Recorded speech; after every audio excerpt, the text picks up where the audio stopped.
Well, it is Granny back again.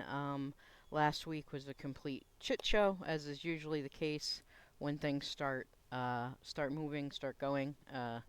So apologies for that. Um, but yeah, it is Monday, and we are starting anew. So my quick thought, kind of, or question, I guess, is I've seen a lot of heat, a lot of judgment about people, particularly women, using filters on Instagram and TikTok and social media in general.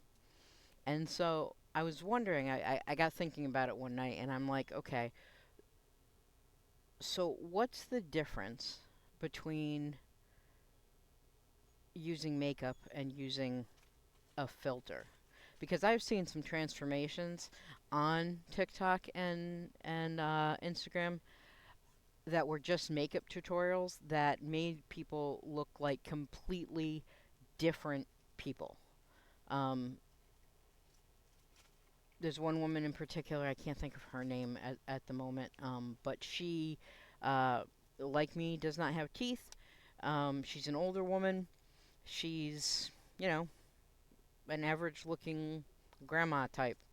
Um, and by the end of her video, she looks like a supermodel. What's the difference? I mean, I know there are people out there who aren't big proponents of a lot of makeup anyway. Um, some people don't mind it, but there seems to be like a disconnect in what is acceptable for makeup and then turning around and being very harsh with people for using filters. I mean, it's pretty obvious, I think, most of the time when people are using filters, but not always. Certainly, when the filters first started, they were just fun and goofy and whatever, and dog ears and big anime eyes. Whereas now there are a lot of glam filters that just kind of refine you and make you look nicer and make you look smoother and quote unquote prettier, um, traditionally. But I don't know. It was just a thought. What do you think? Let me know. Other matters. Uh, the bigger kind of thought that I was having this week, or actually last week, because that didn't go so well. So I was like planning on this last week. So here it is this week. Um, there's this wild thing that I have noticed that we all seem to be guilty of, or a lot of people, the majority of people, seem to be guilty of. And I don't know whether it is something that's uniquely American or just something that happens the world over. So if you're from another country and you have also noticed this, please, I want the feedback. I would love to know that. Because right now I have seen it only here in the States. So, what it is when someone says either that they're sick or they have a mental illness or a disability or they're going through something or they're not working at the moment or whatever the case is, there is this knee jerk instant response that compares what the person is going through to something of your own or something that is anecdotally related to you. For example, like someone will say, frequently I get this when talking to my matu or my aunts or older people. And I talk about my aches and pains. I have back issues, I have joint issues, I have neuropathy, I have fibromyalgia. And so I talk about these things. And instantly it is, wait till you get older. Or, or you think that's hard, you should XYZ, deal with what I deal with, or whatever the case is. Um, if someone's not working. For example, one of my sons is disabled. Now, whether that turns out to be permanent or temporary, we don't know yet. But he has mental illness and he struggles with consistency and stability. And so putting him in a job situation is not ideal at this point. In the future, that may change. But instantly, when he tries to talk to people about this, their response is, well, I struggle with whatever mental health issue that they have, and I still work. Or, well, it's hard for me as well, but I push myself to get up in the morning. Or I have depression, and, even two people who have the exact same mental illness. I myself suffer from clinical chronic depression. If someone else has it, there's this immediate comparison of, well, I have it, but I work, or I have it and I can't work, or I have it and I work part time, or I have it and I don't go to therapy, or I have it and I'm not medicated.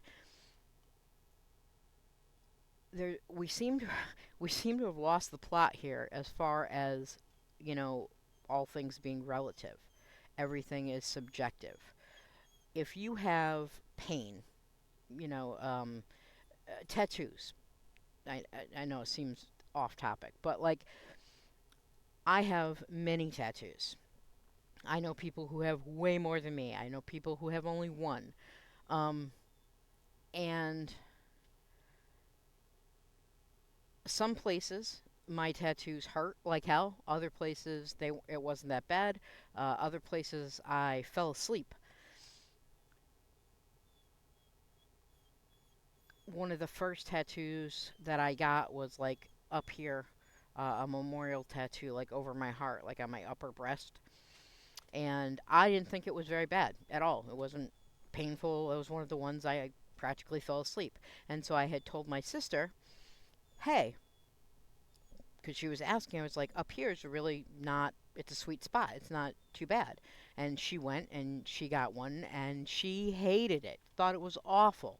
My husband, who I have watched go to work with kidney stones, and yet when he was tattooed, you'd think someone was pulling his teeth without anesthesia.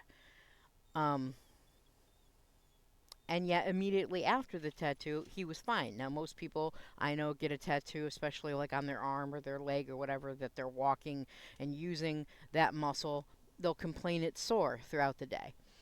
Him, as soon as he was done with the tattoo, there was no more pain. He was just over it. He forgot it. He kept bumping into it, going, "Oh yeah, right, I got a tattoo."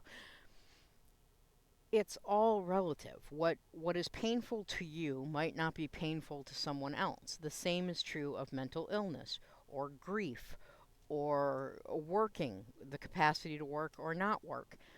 And I have a hard time understanding what it is in our nature, possibly as Americans, potentially just as humans if it happens in other places as well. Why we do that? Why there is the need to reflexively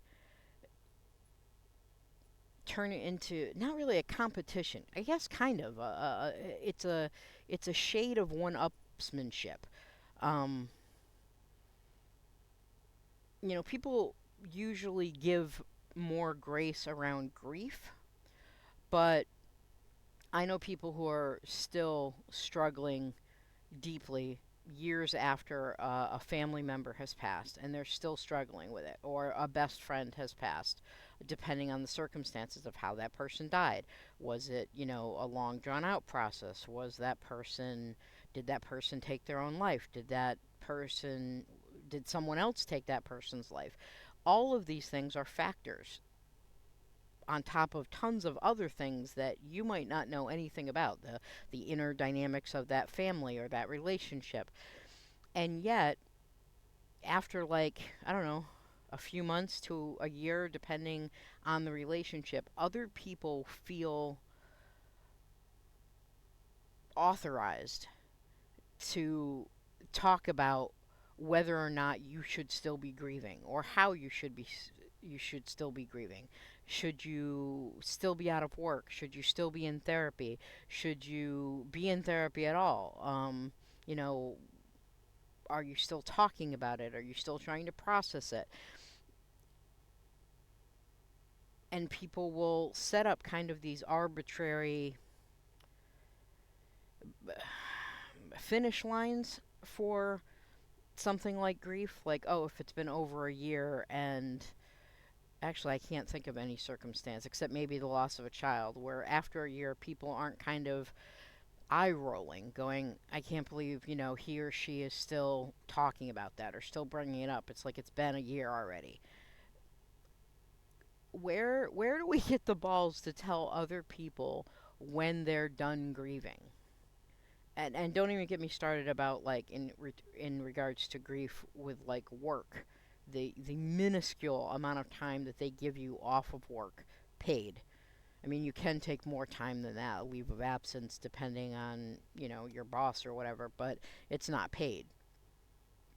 And that's for like your parent or a child, which is insane to me. But all of these things, aches and pains, recovery from surgery, we, as I said, reflexively want to ask people or share with people our experience. And because that was our experience, we feel it should be their experience. And I don't know where that comes from. It seems to me that it's just, we say little platitudes like meet people where they're at, but then in practice we don't do things like that. And people just don't understand it. And sometimes they're resentful. I know, there was a period of time during my mental illness and trying to get my meds under control and all of that, that where I wasn't working for a long period of time. I was on disability. People don't like you on disability. People feel that they are owed an explanation as to why you're on disability, especially if it's something that's not physical. Like, obviously, if you're a quadriplegic or an amputee or whatever, they assume and they don't even ask, which is ridiculous because there are people who are amputees who work. There are people with all kinds of physical disabilities who still work, mental disabilities who still work. And so, you see someone maybe who's a greeter at Walmart or something like that who may be developmentally delayed or impaired in some way, and you see them, and then you see someone, like maybe a friend or a relative or a cousin that you have that is on disability, and you're like, I don't understand. If that guy can do it, you can do it. And that's another thing. If I can do it, you can do it. Or if I have to do it, why don't you have to do it? It's almost like there's this resentment. Like you have pushed yourself to work in a situation maybe you shouldn't have. Maybe you should have been a little kinder to yourself and giving yourself a little more grace, a little more time to adjust to whatever it is you're going through or get the support that you need. And you're mad on some level, maybe subconsciously, that someone else chose to put themselves first and put self care first. Um, Sometimes it's not possible. Your circumstance may be different from their circumstance. Maybe you're a single parent and financially there just is no way for you to take the time that you should need, are entitled to. Um, that you need to function and be healthy, but you can't because the landlord doesn't care what you're going through, or your boss doesn't care what you're going through, or the bills. And I get that, and that makes sense. And practically, unfortunately, especially here in the States, there's not a lot of wiggle room for that. The bills come due regardless, and so people push themselves way harder and way further than they probably should for their own mental and emotional well-being. But we do it because there's no other option that we can see. And maybe your neighbor found an option. Maybe they have someone to help support them financially while they get help. Maybe, I don't know. There are tons of reasons and variables that make every individual case different. And yet we still have this overwhelming drive to make that comparison, to get really mad and really upset about it. Um,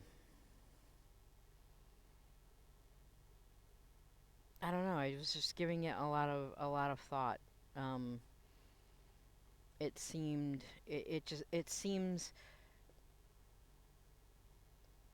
counterproductive.